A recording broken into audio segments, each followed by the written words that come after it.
press the bell icon on the YouTube app and never miss another update. Hello friends, આજના આ video લેક્ચરમાં આપણે વિવિધ શૈક્ષણિક સંસ્થાઓ અને સાથે સાથે વર્ગ વ્યવહાર અને સાથે સાથે શૈક્ષણિક મનોવિજ્ઞાનના વન લાઇનર પ્રશ્નોનું સોલ્યુશન કરવું છે. મિત્રો, આની પહેલાં પણ આપણે એક વિડીયો બનાવી ચૂકેલા છીએ, જે તમને આઈ બટનમાં જોવા મળશે અથવા નીચે ડિસ્ક્રિપ્શનમાં પણ જોવા મળશે. તો ખોટો સમય બરબાદ ન કરતા શરૂઆત કરીએ આજના આ વિડીયો લેક્ચરની. આરટીઆઈનું પૂરું નામ રાઇટ ટુ ઇન્ફોર્મેશન એક્ટ, એટલે કે માહિતી મેળવવાનો અધિકાર. વર્ષ યાદ રાખવાનું 2005. RTI right to information act, માહિતી મેળવવાનો અધિકાર. આ અભિગમ કયા રાજ્યને લાગુ પડતો નથી? તો જે તે સમયે આરટીઆઈ જમ્મુ કાશ્મીરમાં લાગુ પડ્યો નહોતો અને એટલા માટે આ પ્રશ્ન અહીં પ્રસ્તુત કરવામાં આવેલો છે. ખાસ યાદ રાખજો. માહિતી મેળવવાનો અધિકાર કાયદા પછી કયા કાયદાએ રદ કરવામાં આવ્યો ભાઈ? જો પહેલાં તો માહિતી મેળવવાનો અધિકાર કયા વર્ષમાં આવ્યો? 2005. Right to information. આ રાઇટ ટુ ઇન્ફોર્મેશન એક્ટ આવ્યો એટલે માહિતી સ્વાતંત્ર્ય અધિનિયમ 2002.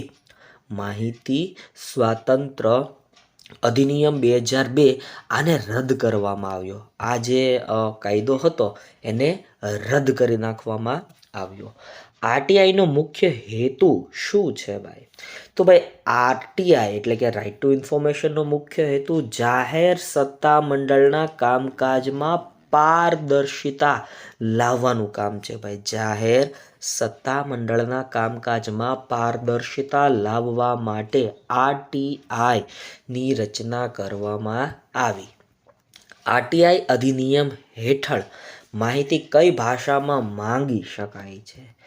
તો આરટીઆઈના કાયદાઓ અંતર્ગત આરટીઆઈની કલમો અંતર્ગત તમે કોઈ પણ પ્રકારની માહિતી અંગ્રેજી ભાષામાં, હિન્દી ભાષામાં અને પ્રાદેશિક ભાષામાં, પ્રાદેશિક ભાષા એટલે આપણે ગુજરાતમાં રહેતા હોઈએ તો આપણે ગુજરાતીમાં પણ માહિતી મેળવી શકીએ છીએ. એટલે આવી રીતના માહિતી મેળવી શકાય છે. સામાન્ય રીતે માહિતી અધિકારી એ અરજી મળ્યાના કેટલા દિવસમાં માહિતી પૂરી પાડવી જોઈએ? તો નિયમ એવું કહે છે કે ભાઈ 30 દિવસની અંદર તમને એ માહિતી પૂરી પાડી શકે. તમે અરજી નાખો એના 30 દિવસની અંદર તમને એ માહિતી પૂરી ફરજિયાત પાડી દે છે. માંગવામાં આવેલી માહિતી કોઈ વ્યક્તિની જિંદગી અથવા સ્વતંત્રતા સાથે સંબંધિત હોય ત્યારે વિનંતી મળ્યાના કેટલા સમયમાં માહિતી પૂરી પાડવી પડે? તો 48 hours, બરાબર, 48 કલાકની અંદર માહિતી પૂરી પાડવી પડે. કારણ કે કોઈ વ્યક્તિના જિંદગીનો સવાલ આવે, કોઈ વ્યક્તિની સ્વતંત્રતાનો સવાલ આવે એટલા માટે. ગુજરાતમાં માહિતી અધિકાર બાબતોના નિયમો ક્યારથી અમલમાં આવ્યા? તો ગુજરાતમાં માહિતી અંગેના જે નિયમો છે એ 12/10/2005થી અમલમાં આવ્યા. ખાસ યાદ રાખજો. માહિતી મેળવવા માંગતી વ્યક્તિએ કયા નમૂનામાં અરજી કરવાની થાય? તો નમૂનો ક, બરોબર, નમૂના ક મુજબ ભાઈ અરજી કરવાની થતી હોય છે. ખાસ યાદ રાખતા જજો. મિત્રો, વિડીયો ગમે તો એક લાઈક કરી દો, શેર કરી દો, કમેન્ટ સેક્શનમાં કમેન્ટ કરી દો ભાઈ, જેથી કરીને આવનારા વિડીયોની માહિતી તમને મળ્યા જ રહે. મુખ્ય માહિતી કમિશનરની મુદત કેટલી હોય છે? તો મુખ્ય માહિતી કમિશનરની મુદત જોઈએ આપણે. હોદ્દો સંભાળે તે તારીખથી 5 વર્ષ અથવા 65, બરાબર, 65 વર્ષની ઉંમર જે બેમાંથી વહેલું હોય તે લાગુ પડે. કાં તો 5 વર્ષ હોય, કાં એ હોદ્દો સંભાળે ત્યાંથી એની વર્ષની 65 વર્ષ એજ થઈ જાય ત્યાં સુધીનો સમયગાળો હોય. કેન્દ્રીય માહિતી પંચનું મુખ્ય મથક ક્યાં આવેલું છે? તો કેન્દ્રીય માહિતી પંચનું મુખ્ય મથક દિલ્હી ખાતે આવેલું છે ભાઈ. કેન્દ્રીય માહિતી પંચે અન્ય કયા રાજ્યોમાં કચેરીઓ સ્થાપવા માટે કોની મંજૂરી લેવી પડે છે? ભાઈ કેન્દ્રીય માહિતી પંચ હોય, જો એણે અન્ય બીજા રાજ્યમાં પોતાની પ્રાદેશિક ઓફિસ સ્થાપવી હોય તો કોની મંજૂરી લેવી પડે? સ્વાભાવિક છે, કેન્દ્ર સરકારની મંજૂરી લેવી પડે. કોની મંજૂરી લેવી પડે ભાઈ? કેન્દ્ર સરકારની મંજૂરી લેવી પડે. ખાસ યાદ રાખતા જાઓ. મુખ્ય માહિતી કમિશનરની નિમણૂક કોણ કરે છે? તો મુખ્ય માહિતી કમિશનરની નિમણૂક રાષ્ટ્રપતિ કરે છે. કોણ કરે છે ભાઈ? રાષ્ટ્રપતિ દ્વારા કરવામાં આવે છે. મુખ્ય માહિતી કમિશનરની નિમણૂક રાષ્ટ્રપતિ કોની સલાહથી કરે છે? તો પ્રધાનમંત્રીની અધ્યક્ષતાવાળી લોકસભાના વિરોધ પક્ષના નેતા અને પ્રધાનમંત્રી દ્વારા નિયુક્ત કેન્દ્રીય કેબિનેટ મંત્રીની બનેલી સમિતિની ભલામણ પરથી મુખ્ય માહિતી કમિશનરની નિમણૂક કરવામાં આવે છે. મિત્રો, આપણે ક્યારના મુખ્ય માહિતી કમિશનરની વાત કરી રહ્યા છીએ, તો તમારે મને કમેન્ટમાં કહેવાનું છે કે ભાઈ ભારતના મુખ્ય માહિતી કમિશનર હાલ કોણ છે, વર્તમાનમાં કોણ છે? તમારે મને કમેન્ટ સેક્શનમાં કમેન્ટ કરીને કહેવાનું રહેશે. આરટીઆઈ કરવા છતાં કેવી માહિતી મળી શકે નહીં? જો આરટીઆઈ તમે કરો પણ અમુક તમને માહિતી મળે નહીં. કેવી માહિતી? તો એના વિશેની વાત કરીએ. ભારતનું સાર્વભૌમત્વ અને અખંડિતતા હણાતી હોય તેવી માહિતી ક્યારેય કોઈ આપશે નહીં. રાષ્ટ્રની સલામતીને જોખમ હોય તેવી માહિતી પણ કોઈ આપશે નહીં. વૈજ્ઞાનિક અથવા આર્થિક હિતો જોખમાય તેવી માહિતી પણ કોઈ નહીં આપે. વિદેશી રાષ્ટ્ર સાથેના સંબંધોને પ્રતિકૂળ અસર થાય, અહીંયા ખરાબ અસર થાય, બરાબર, તેવી માહિતી પણ કોઈ નહીં આપે. કોઈ ગુનાને પ્રોત્સાહન મળે તેવી માહિતી પણ ક્યારેય આપવામાં નહીં આવે. કોઈ ન્યાયાલયે કે ટ્રિબ્યુનલે કોઈ માહિતી પ્રકટ કરવાની મનાઈ ફરમાવેલ હોય તો તેવી માહિતી પણ કોઈ નહીં આપે. સંસદ કે રાજ્ય વિધાનમંડળનો વિશેષાધિકાર ભંગ થાય તેવી માહિતી પણ કોઈ નહીં આપે. વિશાળ જાહેર હિતને જો નુકસાન થાય તો તેવી માહિતી પણ નહીં આપે. વિદેશી સરકાર પાસેથી વિશ્વાસમાં લઈને મેળવેલી માહિતી પણ કોઈ નહીં આપે. કોઈ વ્યક્તિની જિંદગી અથવા શારીરિક સલામતી જોખમાય તેવી માહિતી પણ નહીં આપે. કાયદાના અમલમાં અથવા બજવણીમાં અવરોધ ઊભો કરે તેવી માહિતી પણ કોઈના દ્વારા તમને આપવામાં આવશે નહીં. તો આ બધી ડિટેલ્સ યાદ રાખજો. આગળ વધીએ. માહિતી પંચને કોઈ પણ બાબતમાં તપાસ કરતી વખતે કઈ ન્યાયાલય દ્વારા નિહિત થયેલી સત્તા જેવી જ સત્તા મળે છે? તો ભાઈ એને દીવાની અદાલત દ્વારા જે મળેલી સત્તાઓ છે, એટલે કે દીવાની અદાલતને જે સત્તા મળે છે તેવી જ સત્તા માહિતી પંચને મળે છે.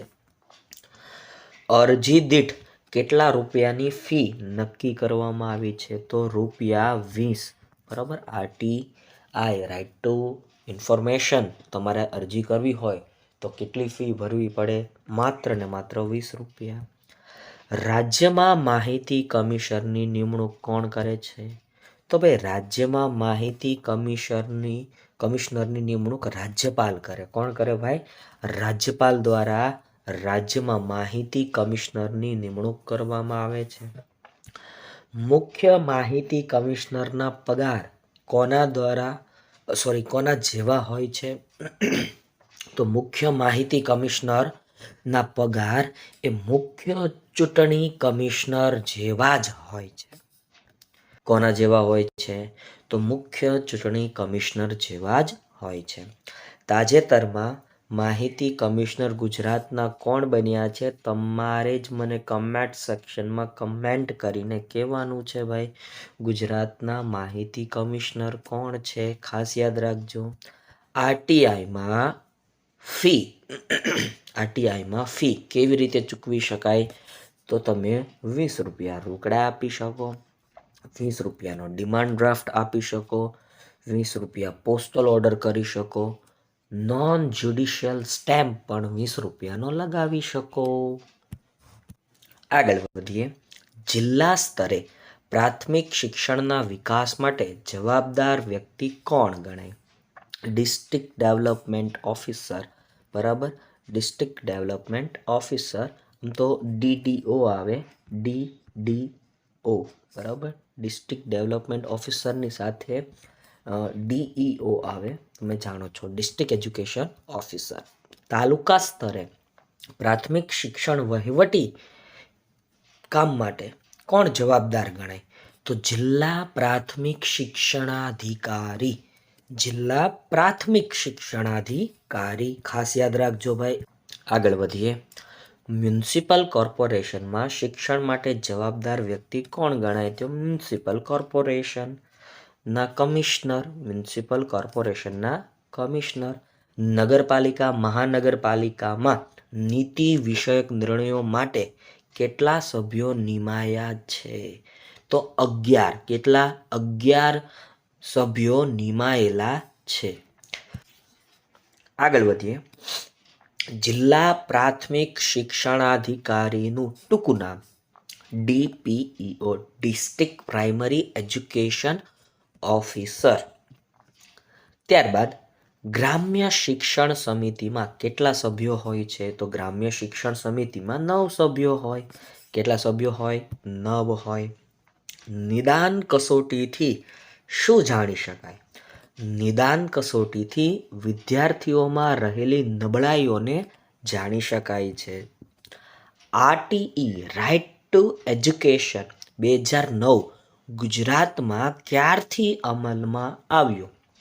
1 એપ્રિલ 2010થી અમલમાં આવ્યો. RTE 2009 મુજબ કેટલા વર્ષની વય સુધી બાળકોને મફત અને ફરજિયાત શિક્ષણ મેળવવાનો હક પ્રાપ્ત થાય છે? તો 6 થી 14 વર્ષ સુધી ભાઈ. 6 થી 14 વર્ષ સુધીની વાત છે અહીં. RTE 2009 કેટલા વિસ્તારમાં લાગુ પડે છે? તો જમ્મુ કાશ્મીર સિવાય સમગ્ર ભારતમાં, આમ તો અત્યારે ત્યાં પણ લાગુ પડી ગયો છે ભાઈ. બરાબર. RTE 2009માં કુલ કેટલી કલમો છે? તો 38 કલમો છે ભાઈ. કેટલી કલમો છે? 38. RTE 2009 એ રાજ્ય નીતિના માર્ગદર્શક સિદ્ધાંતોમાંથી વિચારી સમજી અને તોડી મરોડીને બનાવવામાં આવેલો છે ભાઈ. RTE 2009 સંસદમાં ક્યારે પસાર થઈ કાયદો બન્યો? તો 26મી ઓગસ્ટ 2009ના રોજ ભાઈ RTE પસાર થઈને કાયદો બન્યો. RTE 2009 ભારતમાં ક્યારથી લાગુ પડ્યો? તો 27મી ઓગસ્ટ 2009થી લાગુ પડી ગયો. RTE 2009માં કેટલા પ્રકરણ આપવામાં આવેલા છે? તો 7 પ્રકરણ છે. કેટલા? 7 પ્રકરણ છે. આગળ વધીએ. સંબંધિત સરકાર, સ્થાનિક સરકાર અને સ્થાનિક સત્તા મંડળ તેમજ માતા પિતાની ફરજો RTE 2009ના કયા પ્રકરણમાં આપવામાં આવી છે? તો પ્રકરણ 3માં આપવામાં આવેલી છે. ફરીવાર, સંબંધિત સરકાર હોય, સ્થાનિક સરકાર હોય અને સ્થાનિક સત્તા મંડળ હોય તેમજ માતા પિતાની ફરજો આ RTE 2009ના કયા પ્રકરણમાં આપવામાં આવી? તો પ્રકરણ 9માં આપવામાં આવેલી છે. ખાસ યાદ રાખજો. શાળા અને શિક્ષકોની જવાબદારી કયા પ્રકરણમાં દર્શાવવામાં આવેલી છે? તો શાળા અને શિક્ષકોની જવાબદારી પ્રકરણ 4માં દર્શાવવામાં આવેલી છે. ખાસ યાદ રાખજો ભાઈ. પ્રવેશ માટે વધારાની ફી, કસોટી અથવા તો તપાસ કે ઇન્ટરવ્યૂ પર પ્રતિબંધ છે. RTEમાં જો તમારે પ્રવેશ લેવો હોય તો તમારી પાસે કોઈ પણ વ્યક્તિ વધારાની ફી ન માગી શકે, બાળકો પાસેથી વધારાની ફી ન માગી શકે, એમની કસોટી પણ ન લઈ શકાય, એમની તપાસ પણ ન કરી શકાય, એમનું ઇન્ટરવ્યૂ પણ ન લઈ શકાય. આ બધું પ્રતિબંધિત છે. કઈ કલમ અંતર્ગત? તો કલમ 13 અંતર્ગત આ બધું પ્રતિબંધિત છે. આરટીઈ 2009માં શાળા પ્રવેશ માટે ઉંમરની સાબિતી માટેની કઈ કલમ છે? તો ઉંમરની સાબિતી માટે કલમ નંબર 14 છે ભાઈ. આરટીઈ 2009માં શાળા પ્રવેશની ના પાડી શકશે નહીં તે માટેની કઈ કલમ છે? 14. પછી 15ની કલમ, બરાબર. 14માં ઉંમરની વાત થઈ, 15માં કોઈ ના ન પાડી શકે, બરાબર. જો તમે કાયદેસર રીતે અને જે ઉંમરનો ક્રાઇટેરિયા નક્કી કર્યો હોય એમાં આવતા હો તો તમને કોઈ ના ન પાડી શકે બાળકના એડમિશનમાં, બરાબર. આરટીઈ 2009માં બાળકને નાપાસ કરવા કે શાળામાંથી કાઢી મૂકવા ઉપર પ્રતિબંધ માટેની કઈ કલમ છે? તો કલમ નંબર 16. શાળામાંથી કાઢી ન મુકાય, બાળકને નાપાસ ન કરી શકાય, આ કલમ નંબર 16માં ચાલે છે. આરટીઈ 2009ની કઈ કલમ બાળકોને શારીરિક કે માનસિક સજા આપવાની મનાઈ ફરમાવે છે? તો કલમ નંબર 17, બરોબર. કોઈ પણ બાળકને શારીરિક કે માનસિક રીતે ભાઈ સજા કરી શકાય નહીં. આરટીઈ 2009ની કલમ માન્યતા પ્રમાણપત્ર મેળવ્યા સિવાય કોઈ શાળા સ્થાપવી નહીં તેના માટેની કલમ કઈ છે? કલમ 18. માન્યતા પ્રમાણપત્ર મેળવવું ફરજિયાત છે. જો તમે શાળા ઇલીગલી ચલાવતા હો તો તમારા ઉપર કાયદેસરની કાર્યવાહી થાય. આરટીઈ 2009ની કઈ કલમ અનુસાર શાળાએ પાળવાના નિયમો અને ધોરણો આપ્યા છે? તો એમાં કલમ નંબર 19 આવશે ભાઈ. શાળાએ પાળવાના નિયમો અને ધોરણો. આરટીઈ 2009ની કઈ કલમમાં શાળા સંચાલન સમિતિ એટલે કે સ્કૂલ મેનેજમેન્ટ કમિટીની રચના અને કાર્યો આપેલા છે? એસએમસી, સ્કૂલ મેનેજમેન્ટ કમિટી એટલે કલમ નંબર 21, બરાબર. કલમ નંબર 21 એસએમસીની વાત કરે છે ભાઈ, ખાસ યાદ રાખજો. આરટીઈ 2009ની કઈ કલમ અનુસાર શાળા વિકાસ યોજના આપવામાં આવી છે? તો કલમ નંબર 22, જે તમને શાળા વિકાસ યોજના આપવામાં આવેલી છે. આરટીઈ 2009ની કઈ કલમ શિક્ષકોની લાયકાત અને નિમણૂક માટેની નોકરીની શરતો છે? તો કલમ નંબર 23, બરાબર. જેમાં શિક્ષકોની લાયકાત અને નિમણૂક માટેની શરતોની વાત કરવામાં આવી છે ભાઈ. આરટીઈ 2009ની કઈ કલમમાં શિક્ષકોની ફરજો અને ફરિયાદોનું નિવારણ કરવામાં આવ્યું છે? તો કલમ નંબર 24માં. કલમ નંબર 24માં. આરટીઈ 2009ની કઈ કલમમાં વિદ્યાર્થી શિક્ષકોનો ગુણોત્તર આપવામાં આવ્યો છે? તો વિદ્યાર્થી શિક્ષકોનો ગુણોત્તર કલમ નંબર 25માં આપવામાં આવ્યો છે ભાઈ, બરાબર. કેટલા વિદ્યાર્થી સામે કેટલા શિક્ષકો હોવા જોઈએ એનો ગુણોત્તર 2009માં આપેલો છે. આરટીઈ 2009ની કઈ સાલમાં શિક્ષકોની ખાલી જગ્યાઓ આપવામાં આવી છે? તો આરટીઈ 2009ની કલમ નંબર 26માં આપવામાં આવેલી વાત છે શિક્ષકોની ખાલી જગ્યા અંગેની વાત. આરટીઈ 2009ની કઈ કલમમાં શિક્ષકોને બિન શૈક્ષણિક હેતુ માટે મૂકવા ઉપર પ્રતિબંધ છે અને છતાંય મૂકે છે? તો એ કલમ નંબર 27 છે, જે આરટીઈ નો ઉલ્લંઘન કરે છે. આમ તો એમ કહી શકાય. આરટીઈ 2009ની કઈ કલમમાં શિક્ષકોને ટ્યુશન કરવા ઉપર પ્રતિબંધ છે? તો કલમ છે 28. 28 કેવું કહે છે કે ભાઈ શિક્ષકો ટ્યુશન કરી શકે નહીં. આરટીઈ 2009નું પ્રકરણ 5 શું દર્શાવે છે? તો અભ્યાસક્રમ અને પાયાનું બુનિયાદી શિક્ષણ પૂરું પાડવું, આવું દર્શાવે છે. બાળકના હકનું રક્ષણ કયા પ્રકરણમાં કરવામાં આવ્યું છે? પ્રકરણ 6 મિત્રો. પ્રકરણ 6 જે બાળકના હકોનું રક્ષણ કરે છે, બાળકને મળતા હકનું રક્ષણ કરે છે. આરટીઈ 2009 જમ્મુ કાશ્મીર સિવાય ભારતના તમામ રાજ્યોને લાગુ પડશે એવું કઈ કલમમાં કહેવામાં આવ્યું? તો કલમ 1 અને એમાંય પેટા કલમ 2, બરાબર. તો એ યાદ રાખજો. જો કે અત્યારે તો જમ્મુ કાશ્મીરમાં પણ લાગુ થઈ ગયું છે હવે, પણ છતાંય આપણે આ યાદ રાખવું જોઈએ. આરટીઈ 2009ની કઈ કલમમાં બાળક એટલે કે 6 થી 14 વર્ષનો છોકરો અથવા છોકરી એવું કહ્યું છે? બાળક કોને કહેવાય? બાળકની વ્યાખ્યા આપી છે ભાઈ. 6 થી લઈને 14 વર્ષ, બરાબર. એમાં છોકરો હોય કે છોકરી હોય, આવી જે સ્પષ્ટતા કરવામાં આવી છે એ કલમ નંબર 2 અને એમાંય બરાબર. 2 ગમાં બાળકની સ્પષ્ટતા કરવામાં આવી છે, ખાસ યાદ રાખવું જોઈએ આ બાબત. તો માતા પિતા એટલે કે બાળકના કુદરતી અથવા ઓરમાન અથવા દત્તક લેનાર માતા પિતા બાબતે કઈ કલમ છે? તો કલમ નંબર 2 ડ, બરાબર, બેડ, બરાબર, એ ખાસ યાદ રાખજો ભાઈ. બાળક પાસેથી વધારાની ફી પેટે વસૂલ કરેલા નાણાંના કેટલા ઘણા રકમને દંડની જોગવાઈ છે? વસૂલ કરેલ વધારાની રકમની 10 ગણી રકમ દંડ સ્વરૂપે આપી શકે ભાઈ. એટલે યાદ રાખજો ભાઈ, જ્યારે તમારું બાળક આરટીઈમાં પ્રવેશ લઈ લે અને જો કોઈ ફી માગે તો 10 ગણી રકમ દંડ સ્વરૂપે એને ભરવાની થશે. બાળકને પ્રથમ કસોટીમાંથી અથવા નાપાસમાંથી પસાર થવા દબાણ કરવા વાળી શાળાને પ્રથમ વખત અને પછી દરેક ઉલ્લંઘનને કેટલા દંડની જોગવાઈ છે? તો પ્રથમ ઉલ્લંઘને 25,000નો દંડ અને પછી ઉલ્લંઘનને 50,000 રૂપિયાની દંડની જોગવાઈ છે ભાઈ. ખાસ યાદ રાખજો ભાઈ, 25,000 50,000નું અહીંયા તમને માળખું આપેલું છે. જન્મ મરણ અને લગ્ન નોંધણી અધિનિયમ ક્યારથી અમલમાં આવ્યો?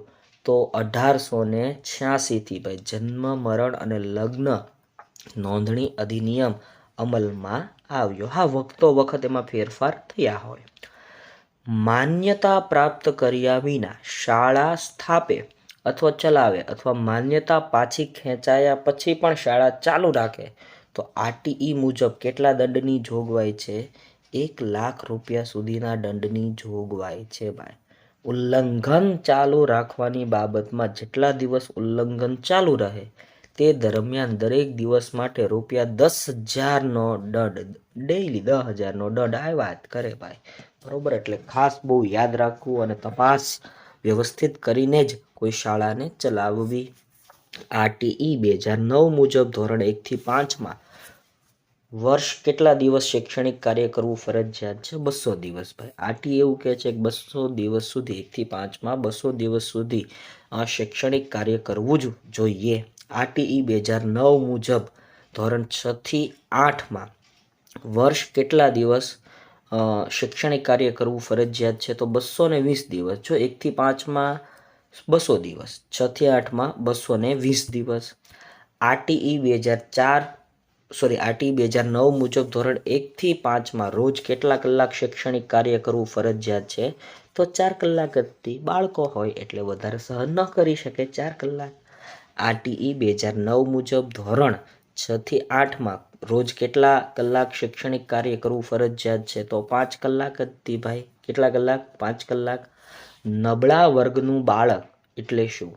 તો નબળા વર્ગનું બાળક એટલે સરકાર દ્વારા નક્કી કરાયેલા લઘુત્તમ મર્યાદાથી ઓછી આવક ધરાવતા વાલીનું બાળક ભાઈ. વંચિત જૂથનું બાળક એટલે શું? તો યોગ્ય સરકારે નિશ્ચિત કરેલા સામાજિક શૈક્ષણિક રીતે પછાત અનુસૂચિત જાતિ અનુસૂચિત જનજાતિનું બાળક એટલે વંચિત જૂથનું બાળક. ધોરણ 1 થી 5 માટે શૈક્ષણિક વર્ષ દીઠ શિક્ષણના કેટલા કલાકો નક્કી કરવામાં આવ્યા છે? તો 800 કલાકો નક્કી કરવામાં આવ્યા છે.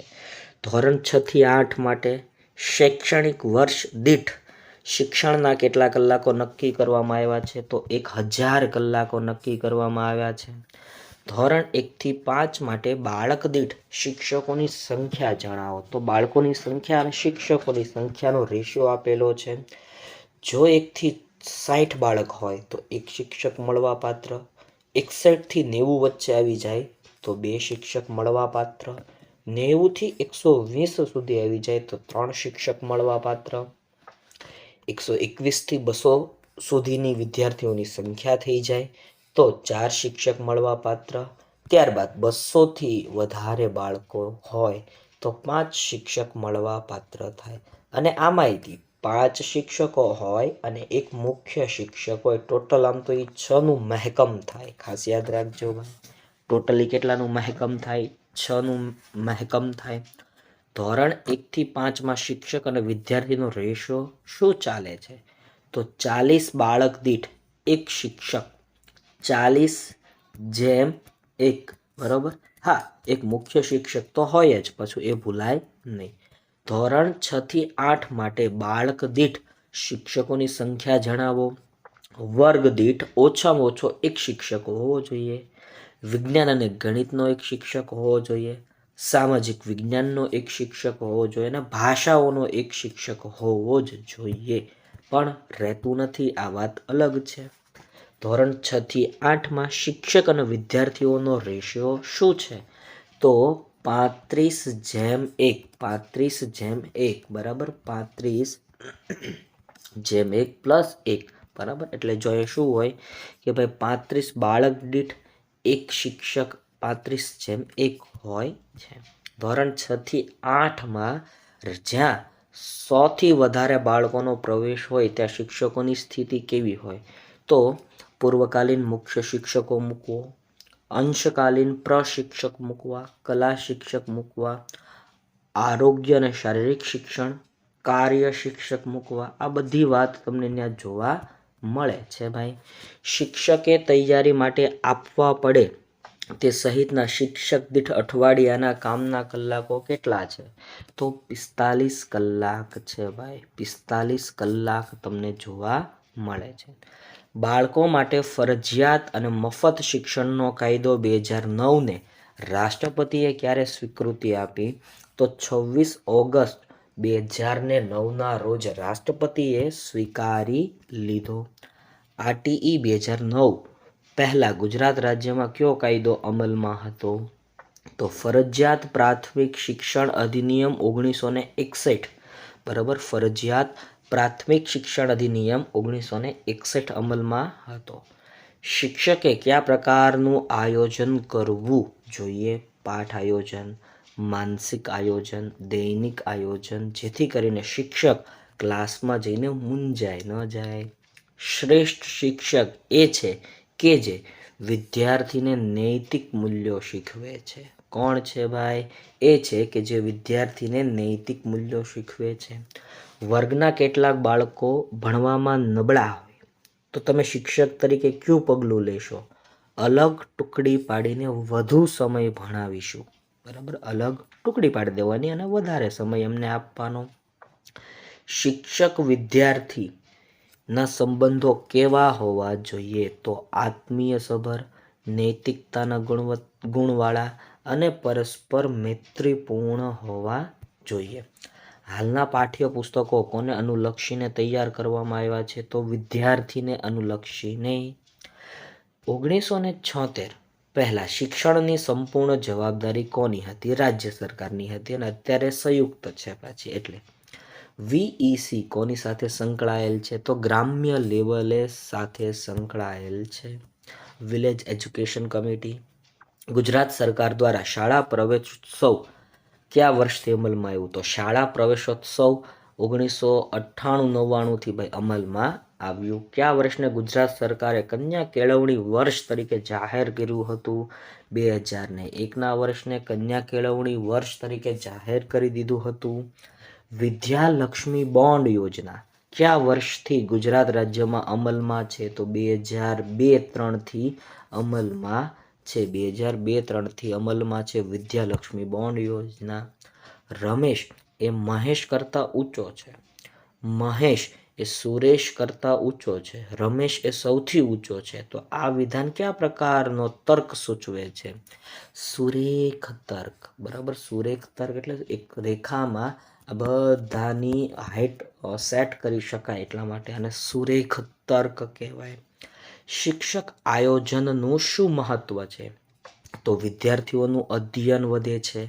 આયોજન એ સર્જનાત્મક સમસ્યા ઉકેલ પ્રક્રિયા છે. અચોક્કસતાને ઘટાડે છે બરોબર. એટલે આ બધું જરૂરી છે ભાઈ. આગળ વધીએ. નીચેના પૈકી કયું વિધાન ક્ષમતાવાળા વિદ્યાર્થીઓના વર્ગ માટે સાચું છે? તો અધ્યાપનની ઝડપ ઓછી હોય છે. આ વિધાન ક્ષમતાવાળા વિદ્યાર્થીઓના વર્ગ માટે સાચું છે. સારો શિક્ષક સામાન્ય રીતે વિદ્યાર્થીને ભૂલો કરવા દે છે અને ભૂલો ઓછી કરવા સમજાવે છે. જો ભૂલો કરવા દે પણ ભૂલો પાછી ઓછી કરે એવું સમજાવે પણ છે. અનાત્મલક્ષી પ્રશ્નોનો મુખ્ય દોષ કયો હોય છે? તો ભાવ રજૂઆતોની અસમર્થતા. ભાવ રજૂઆતોની અસમર્થતા. શિક્ષકે આપેલા ઉદાહરણો પરથી બાળક નિરીક્ષણ, તુલના અને સામાન્યકરણ કરે છે. આ પદ્ધતિને કયા નામે ઓળખવામાં આવે છે? તો આ પદ્ધતિને નિગમનના નામે ઓળખવામાં આવે છે. ખાસ યાદ રાખજો. વર્ગમાં શિક્ષકે પૂછેલા પ્રશ્નોનો હેતુ શું હોઈ શકે? તો વિદ્યાર્થીનું ધ્યાન કેન્દ્રીકરણ કરવું. વિદ્યાર્થીનું ધ્યાન કેન્દ્રીકરણ કરવું. સફળ શિક્ષકની ઓળખ કઈ છે? તો સારું ચારિત્ર. સફળ શિક્ષકની ઓળખ કઈ છે ભાઈ?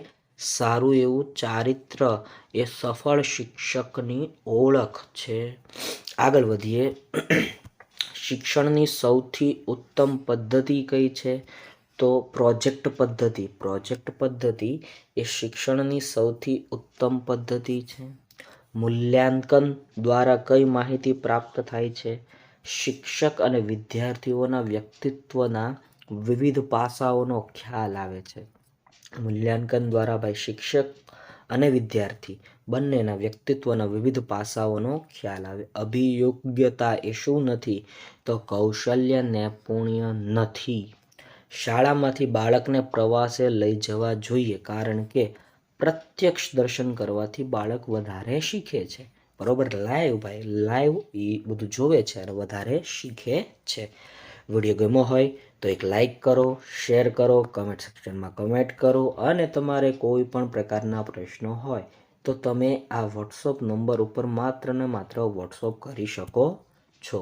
નવા વિડીયોમાં ફરી મળીશ, ત્યાં સુધી રજા લઉં છું. જય હિન્દ, જય ભારત, વંદે માતરમ. તમારો ખૂબ ખૂબ આભાર.